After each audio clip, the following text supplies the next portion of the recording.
उम्बालरवेद्युतमिन्दुकिरीटां तुङ्गकुचां नयनत्रययुक्तां स्मेरमुखीं वरदाङ्कुशपाशां भीतिकरां प्रभजे भुवनेशीं। भुवनेश्वरी नमः। नमस्कार, स्वागत है आपका आचार्यवाणी में। मैं आचार्य विक्रमादित्य आपके साथ हूँ और आज का विषय हमारा है कि तुला राशि वालों के लिए कैसा रहेगा अक्टूबर का अंतिम भाग।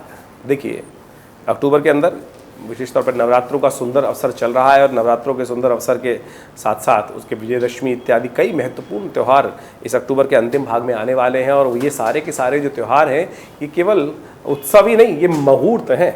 अपनी मनोकामना सिद्धि के लिए अनेक रास्ते आप चुन सकते हैं। जीवन में जो समस्याएं आती हैं वो ग्रह गोचर के अनुसार से आती हैं, लेकिन उनका उपाय जो है वो शुभ मुहूर्त में यदि व्यक्ति कर ले तो आने वाले काफ़ी लंबे समय तक उस शुभ कर्म के द्वारा आपके बहुत ज़्यादा जीवन में जो कष्ट चल रहे हैं उनको आप दूर भगा सकते हैं। जी हाँ, इसलिए भारतीय संस्कृति में इन उत्सवों को शुभ मुहूर्त के रूप में, उत्सव के रूप में प्रतिपादित हमारे ऋषि मुनियों ने किया। तो बात करें तो अक्टूबर में जो कई ग्रह परिवर्तन की तरफ भी जा रहे हैं। सबसे पहला तो राहु परिवर्तन अक्टूबर के अंतिम भाग में होने वाला है और तुला राशि वालों के लिए तो ये बहुत महत्वपूर्ण रहेगा। जिस प्रकार से महाराज राहु और केतु जिस प्रकार से आपके लग्न में और सप्तम में चल रहे थे, आपकी राशि में और सप्तम भाव में चल रहे थे, ये बड़ा महत्वपूर्ण था और कष्ट देने के लिए जिस प्रकार से स्थिति बना रखी थी, अब वो आगे आए समय परिवर्तन का। राहु परिवर्तन की तरफ जाएंगे और आपके जीवन में महत्वपूर्ण परिवर्तन यानी पॉजिटिव परिवर्तन स्वयं आपको देखने को मिल सकता है। तो सिलसिलेवार तरीके से आपको समझ लेना चाहिए क्या कुछ होने के योग है आपके साथ। इसके साथ साथ अक्टूबर में कार्तिक का महीना भी आरंभ हो रहा है और कार्तिक के महीने की प्रतिपदा के दिन एक विचित्र प्रकार का योग बन रहा है कि तुला राशि में 7 ग्रह एक साथ एकत्र हो रहे हैं और आपकी राशि विशेष तौर पर उसकी आपकी तो लग्न राशि है ये, और इसी राशि में सूर्य, राहु और विशेष तौर पर सूर्य के साथ केतु और मंगल और चंद्रमा एक प्रतिपदा के दिन चारों के चारों ग्रह एक साथ एकत्र होंगे। ये एकत्रीकरण 4 ग्रहों का शुभ नहीं माना जाता। कहा जाता है कि जब एक साथ कार्तिक के प्रतिपदा के दिन ये एकत्र हों कार्तिक के महीने में पहले पक्ष के अंदर, तो कहा जाता है कि उसके कारण से कई प्रकार के उठापटक के योग बनते हैं, युद्ध के योग बनते हैं, खासतौर पर अशांति के योग बनते हैं, अग्निकांड के योग बनते हैं और इसके कारण से पूरे विश्व में कई प्रकार की समस्याएं आने के योग दिखाई देते हैं। भूकंप इत्यादि, प्राकृतिक आपदाएं इत्यादि सब समस्याएं दे सकती हैं। आपके अपने जीवन में भी आपको शांति के साथ इनका उपाय करने का प्रयास करना चाहिए, क्योंकि आपकी राशि मुख्यतः उसी राशि संबंध रखती है, क्योंकि आपकी राशि के अंदर ही ये समस्त चीज़ें होने वाली हैं। इसके साथ साथ आपकी राशि से सप्तम पड़ता है मेष राशि और उसी राशि में चंद्र ग्रहण भी पड़ने वाला है इस बार। तो इन सब चीज़ों पे क्या कुछ रहेगा प्रभाव, ये सारी बातें हम आपको बताते हैं सिलसिलेवार तरीके। सबसे पहले बात कर लेते हैं 23 अक्टूबर की।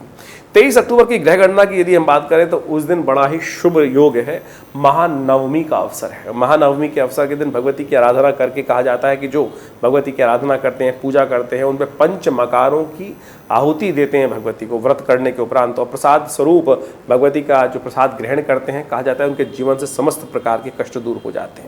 महानवमी का ये योग है और महानवमी के दिन विशेष तौर पे पंचमकार का मतलब होगा मत्स्य, मांस, महिष, मदिरा, मैथुन, ये पंचमकार हैं। लेकिन इनके शब्दों पे मत जाइए, अर्थ भावार्थ पे जाने का प्रयास करें। काम, क्रोध, मद, लोभ, ईर्ष्या, द्वेष, ये है पंचमकार, जो अभिव्यक्ति के तौर पे पंचमकारों के रूप में मत्स्य, मांस, महिष, मदिरा इत्यादि के रूप में अभिव्यक्त किए गए हैं। तो कोशिश ये करें इन पंच जो मकार हैं इनकी आहुति भगवती को समर्पित करें, व्रत रख के भगवती का पूजन करें। तो ये महानवमी के दिन जो इनको भगवती के समक्ष जाकर इनकी बलि देता है, कहा जाता है, और फिर प्रसाद स्वरूप में भगवती का आशीर्वाद ग्रहण करता है, तो उसके समस्त कष्ट जीवन से दूर होकर अद्भुत रूप से रक्षा प्राप्त होने के योग बन जाते हैं। तो ये महानवमी का सुंदर योग है जो 23 अक्टूबर को बन रहा है। सोमवार का अवसर, मकर में राशि में चंद्रमा रहेंगे, महानवमी रहेगी और इस दिन आपकी राशि के अनुसार से भी हम यदि बात करें तो सुंदर योग बन रहा है, लाभ के योग बन रहे हैं। ग्रह आपके लिए प्रशस्त मार्ग दे रहे हैं, आगे बढ़ने के सुंदर योग दिखाई देते हैं। लेकिन स्वास्थ्य का थोड़ा ध्यान रखने की ज़रूरत है। तो ये ग्रह दिखा रहे हैं कि स्वास्थ्य का विशेष तौर पर ध्यान रखते हुए कार्य करें। महानवमी के दिन हमारे आश्रम पे भी जो सहस्त्र चंडी महायज्ञ चल रहा है उसकी पूर्णाहुति का अवसर रहेगा, तो आप भी उसमें सम्मिलित हो सकते हैं। और कम से कम इस नवमी के दिन तो कम से कम यज्ञ में आप पधारें। शाम को को रात को 6 बजे से लेकर रात्रि के 9 बजे तक यज्ञ चलेगा। उसके बाद माँ भगवती का दर्शन होगा, दिव्य दर्शन। जो भगवती की मूल शिव विग्रह 1947 में मुल्तान से 500 साल पुराना ये दिव्य शिव विग्रह है, जो मुल्तान से भारत में दिल्ली में स्थित है आज की तारीख में। और वहाँ चमत्कारिक दर्शन कर कर आप अपने कष्टों को दूर कर सकते हैं। फ़ोन नंबर्स आपके सामने स्क्रीन पर चल रहे हैं। आप स्वयं यज्ञ में बैठें, बड़ा भंडारा रहेगा, प्रसाद ग्रहण करें, कल्याण के योग बनेंगे। तो ग्रह का योग किस प्रकार से है वो हमने आपको बताया। उसके साथ 24 अक्टूबर की यदि हम बात करें तो दशमी का अवसर है, मंगलवार की शुभ तिथि है और उस दिन दशहरा है। और साथ साथ ग्रहों का योगायोग बहुत परिवर्तन की तरफ जा रहा है, बड़ा शुभ योग बना रहा है आपके लिए। आगे बढ़ने के अवसर, नए संपर्कों से लाभ प्राप्ति के योग दिखाई देते हैं और अच्छे से आपके जीवन में कुछ महत्वपूर्ण परिवर्तन आने के योग भी दिखाई देते हैं। पॉजिटिव रहेगा दिन आपके लिए, ऐसा ग्रहों का योगायोग दिखा रहा है। साथ साथ इस दिन दशहरा भी है, दशम पापम हरति दशहरा।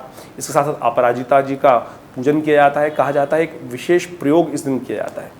कहा जाता है कि जो अपने घर में अपराजिता का पेड़ लाकर उनका विधिवत पूजन करके उनको प्रतिष्ठित करता है और पूरे साल वो यदि आपके घर में अच्छे से लग गई, एक नीले रंग के पुष्प का पेड़ होता है जिसको अपराजिता कहा जाता है, वो यदि उस दिन घर में ला के प्रतिष्ठित करके उनकी पूजा करके पूरे साल उनका पालन पोषण किया जाए तो जब तक वो रहेगा तब तक आपके घर में समृद्धि के अद्भुत योग बन जाते हैं। इसलिए अपराजिता जी का पूजन, शनि का पूजन भी उस दिन किया जाता है। देखिए चंद्रमा और शनि दोनों एक साथ चल रहे हैं और शनि महाराज आपके पंचम भाव में है, इस वक्त चल रहे हैं, वो बुद्धि में वक्र स्थिति में है।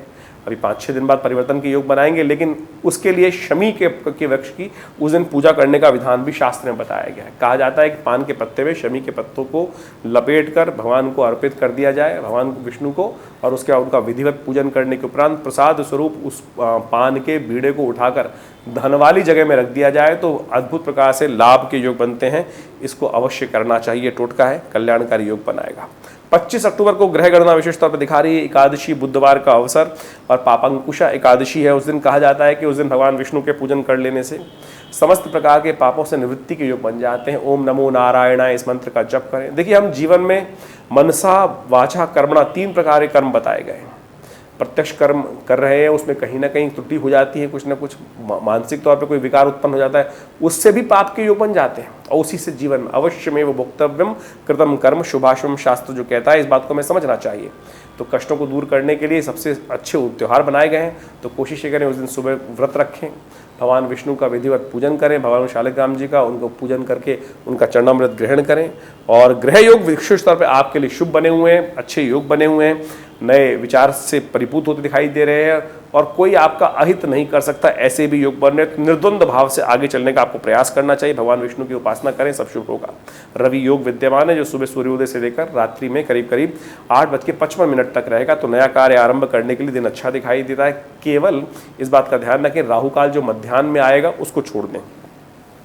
26 अक्टूबर की ग्रह गणना विशेष तौर पर दिखा रही है कि उस दिन बड़ी सुंदर तिथि है, प्रदोष का योग बन रहा है, द्वादशी और त्रयोदशी का संयोग बन गया है, गुरुवार है और ग्रह भी परिवर्तन की तरफ जा रहे हैं।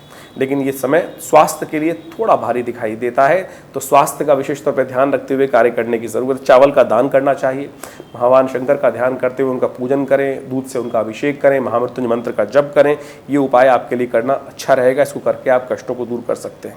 वहीं 27 अक्टूबर की यदि हम बात करें तो उस दिन त्रयोदशी और चतुर्दशी का योग है, लेकिन चतुर्दशी क्षय हो गई है, तो इस बात का ध्यान रखना चाहिए कि उस दिन कि नया कार्य आरंभ करने के लिए दिन नहीं अच्छा बहुत दिखाई देता। वैसे सर्वार्थ सिद्ध योग बना हुआ है, बहुत सारे लोग कह सकते हैं सर्वार्थ सिद्ध योग निकाल के दे देते हैं, लेकिन देखिएगा क्षय तिथि है और रिक्ता तिथि भी है, तो ऐसे में नए कार्यों को आरंभ करना शुभ नहीं रहेगा। तो इस बात का ध्यान रखते हुए कार्य करें तो अच्छा रहेगा। देखिए उस दिन ग्रहों का योगायोग थोड़ा सा भारी दिखाई देता है। अपने शत्रु वर्ग से, कॉम्पिटिटर से थोड़ा ध्यान रखते हुए कार्य करें। थोड़ी प्रतिस्पर्धा के योग ज़्यादा रहेंगे और मन थोड़ा सा नेगेटिव तरफ जा सकता है। मन को पॉजिटिव करने का आपको प्रयास करना चाहिए। उपाय सबसे अच्छा हम बता रहे हैं आप, उस दिन शाकंभरी देवी का पूजन किया जाता है। कोशिश ये करें किसी भगवती दुर्गा जी के मंदिर में जाकर पालक इत्यादि भगवती को अर्पित करें। शाकंभरी जी का दर्शन बड़ा अद्भुत कहा गया है उस दिन। मेरठ इत्यादि क्षेत्र में तो बड़ा भव्य मंदिर है, उनकी सिद्ध पीठ है और वहाँ उनका दर्शन कर लेने से कहा जाता है समस्त प्रकार के कष्ट दूर होते हैं। शुक्रवार का अवसर पड़ रहा है तो कोशिश ये करें उस दिन गौशाला में जाकर पालक के पत्ते या थोड़ी सब्जी इत्यादि लेकर गाय को अर्पित करें, शाकपात, उससे भी कष्ट दूर होने के योग बनेंगे। स्वास्थ्य पर पॉजिटिव प्रभाव उत्पन्न होगा, मन प्रशस्त होगा। 28 अक्टूबर को ग्रह गणना विशेष तौर पे दिखा रही है कि पूर्णिमा का अवसर, शनिवार उस दिन तिथि है खासतौर पे, और ग्रहों का योगायोग परिवर्तन की तरफ जा रहा है। लेकिन उस दिन चंद्र ग्रहण भी पड़ रहा है। शरद पूर्णिमा की रात है या कोजागरी की रात है, तो इस बात का ध्यान रखें कि क्योंकि ग्रहण है, ग्रहण का सूतक करीब करीब शाम को 4 बजे के आसपास से आरंभ होगा। तो उस दिन जो शरद पूर्णिमा की खीर रखी जाती है वो ग्रहण के उपरांत बनेगी। जब ग्रहण समाप्त हो जाएगा रात्रि में तो उसके उपरांत ही बनेगी और फिर वो रखी जाएगी, तभी उसका पान कर सकते हैं, उसका भोग लगा सकते हैं। अन्यथा पहली बनाई हुई खीर पहले रख दी सूतक काल में तो वो विषयुक्त हो जाएगी, फिर उसमें अमृत का पान जो अंश पड़ते हैं वो नहीं पड़ेंगे। तो इस बात का ध्यान रखना चाहिए। उस दिन सत्यव्रत भी है, तो भगवान विष्णु का पूजन आनंद से करें, व्रत रखें और उनका पूजन सूतक काल से पहले पहले करने के बाद, कथा इत्यादि के श्रवण करने के बाद फिर आनंद से प्रसाद ग्रहण कर और आगे कार्य कर सकते हैं। और शाम के समय जो चंद्र ग्रहण है वो रात्रि में करीब करीब 1 बजे के आसपास से आरंभ होगा। उसके लिए ऊपर अलग से हम वीडियो बनाएंगे, तो उसको ध्यान रख के आप समझ सकते हैं क्या कुछ होने के योग हैं, कैसा रहेगा ग्रहण आपके लिए। लेकिन चंद्र ग्रहण के दिन हमने विवेकानंद योगाश्रम में बहुत एक महत्वपूर्ण यज्ञ रखा है। कोजागरी की रात, जागरण की रात कही जाती है। कौन जागता है, कोजागरी यानी कौन जाता है। कहा जाता है कि उस दिन महालक्ष्मी ऐरावत पे आरूढ़ होकर इंद्र के साथ इस संसार का भ्रमण करती हैं और जो जागते हैं उनकी आराधना करते हैं। कहा जाता है महालक्ष्मी उन पर प्रसन्न होकर समस्त प्रकार की निधियों का आशीर्वाद प्रदान करती हैं। हमने विशेष तौर पर हर कोजागरी की रात में बहुत विशाल यज्ञ भगवती महालक्ष्मी के श्री सूक्त का और दिव्य अथर्वशीष का पाठ का यज्ञ रखा जाता है हमारे आश्रम पर। तो इस बार भी रहेगा और इस बार तो डबल संयोग है कि नवरात्र ग्रहण भी पड़ रहा है। तो ग्रहण कोजागरी की रात कई गुना, सहस्त्र गुना अधिक फल हो गया इस रात्रि का। तो हमने महालक्ष्मी को प्रसन्न करने के लिए बहुत विशेष यज्ञ का प्रोग्राम रखा है। पूरे ग्रहण के समय वो यज्ञ चलेगा।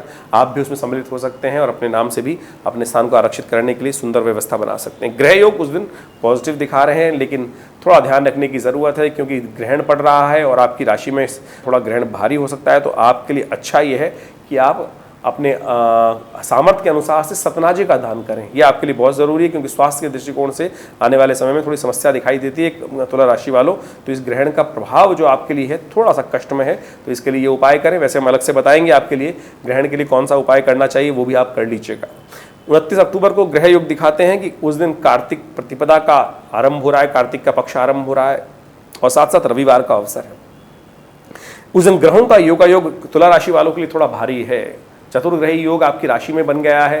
केतु इत्यादि, सूर्य इत्यादि, मंगल इत्यादि ये सारे चंद्रमा के साथ आपकी राशि में विराजमान है। तो थोड़ा सा मन में कहीं ना कहीं अंतर्द्वंद उत्पन्न हो सकता है, कष्ट दे सकता है, थोड़ा भारी पड़ सकता है। तो आपको इसका उपाय करने का प्रयास कीजिए। सबसे सुंदर है कार्तिक स्नान। कोशिश करें सूर्योदय से पहले स्नान करके भगवती महागंगा का दर्शन करें, महागंगा का जल से स्नान करके और भगवान विष्णु का पूजन करें और इससे समस्त प्रकार के कष्ट दूर होंगे। ओम नमो नारायण इस मंत्र का जप करें, कष्ट दूर होंगे। 30 अक्टूबर के लिए ग्रह गणना विशेष तौर पर दिखा रही है कि उस दिन सोमवार का अवसर, द्वितीया तिथि और राहु का परिवर्तन होने जा रहा है। ये आपके लिए बहुत महत्वपूर्ण रहेगा और ये राहु का परिवर्तन आपके 18 महीने के कष्टों को दूर कर एक नए दिनों का आरंभ कर रहा है। 18 महीनों के लिए जो राहु का परिवर्तन होगा, केतु का परिवर्तन होगा, यह आपके लिए बहुत शुभ रहने वाला है। कई प्रकार के मनोकामनाओं को पूर्ण करने के योग दे सकता है। इसके लिए अलग से एक वीडियो बनाया जाएगा। तो ये परिवर्तन आपके लिए बहुत सुंदर है। लेकिन चंद्रमा का परिवर्तन भी जो 10:31 पे हो रहा है, ये थोड़ा भारी हो सकता है। कोई नया कॉन्ट्रैक्ट, नया काम करने से पहले अच्छे से देख लीजिएगा, कहीं कोई फंसाने का काम ना कर रहा हो। आपको किसी बंधन में, आप अपने आप को थोड़ा बंधन महसूस कर सकते हैं। थोड़ा मनोमस्तिष्क में थोड़ा बंधन आपको परेशान कर सकता है। उपाय के तौर पर भगवान शिव का स्तवन, भगवान शिव के मंदिर में जाकर ओम नमः शिवाय का जप करते हुए उनका अभिषेक कर लीजिए, कष्ट दूर होंगे। 31 अक्टूबर को तृतीया तिथि है, मंगलवार का अवसर है और उस दिन भद्रा विद्यमान है। सुबह 9:56 से लेकर करीब करीब रात्रि में 9:30 बजे तक भद्रा रहेगी। तो नए कार्य को आरंभ करने से इस समय बचना चाहिए, नए प्रोजेक्ट्स को हाथ में लेने से बचना चाहिए। थोड़ा सा आप बंधा महसूस कर सकते हैं, खुले में काम करने में थोड़ी दिक्कत आती दिखाई दे रही है। मनोमस्तिष्क में कोई बंधन आपको परेशान कर सकता है। उपाय क्या किया जाए वो भी हम आपको बताते हैं। हनुमान जी के मंदिर में जाकर एक लाल जो दिए जो है सिंदूर वाला दिया वो उनके समक्ष उपस्थित करें, हनुमान जी का कुछ चूल्हा अर्पित करें। ये उपाय कर आप समस्त प्रकार के कष्टों से दूर हो सकते हैं। नवरात्रों पर हमने विवेकानंद योगाश्रम में बहुत विशाल यज्ञ का, भगवती का श्री विग्रह जो आश्रम पे प्रतिष्ठित है वो 1947 में मुल्तान से पधारा। कहा जाता है 400 साल से पुराना भगवती का श्री विग्रह है और जो बहुत शुभ रूप से भगवती का प्रतिष्ठित है। मुल्तान से कोई एक व्यक्ति लेकर आया मूर्ति संदूक में बंद कर और वो हमारे पिता आचार्य श्री केशव देव जी महाराज को वो 1947 में लाकर, जब पार्टीशन हो रहा था विशेष तौर पर, तब जाकर उनको प्राप्त हुई और उन्हीं की प्रतिष्ठा हमारे आश्रम में की गई है। करीब करीब 400 साल पुराना भगवती का चमत्कारी शिव विग्रह है और उन्हीं के सानिध्य में ये विशाल माँ भगवती का यज्ञ जो किया जा रहा है, सहस्त्र चंडी महायज्ञ किया जा रहा है, उसमें सब लोग विशेष तौर पर इस दुर्गा सप्तशती के संपूर्ण 13 अध्यायों का नित्यप्रति यज्ञ करते हैं और आप भी उस यज्ञ में स्वयं सम्मिलित हो सकते हैं। जो कहते हैं ना कि माँ भगवती कृपा प्राप्त होती है नहीं होती पता ही नहीं चलता है। इस यज्ञ में जो बैठते हैं पिछले बहुत अनेक वर्षों से, करीब करीब यहाँ से आश्रम पे ही 70 आज़ादी के बाद से प्रतिष्ठित मूर्ति है और भगवती का ध्यान कर कर यज्ञ करने से समस्त प्रकार के कष्ट दूर होने के योग बन जाते हैं। ऐसा हमने स्वयं हज़ारों लोगों पर देखा है। आप भी आइए, माँ भगवती का दर्शन करें, कल्याण के योग बनाएं। धन्यवाद, नमस्कार।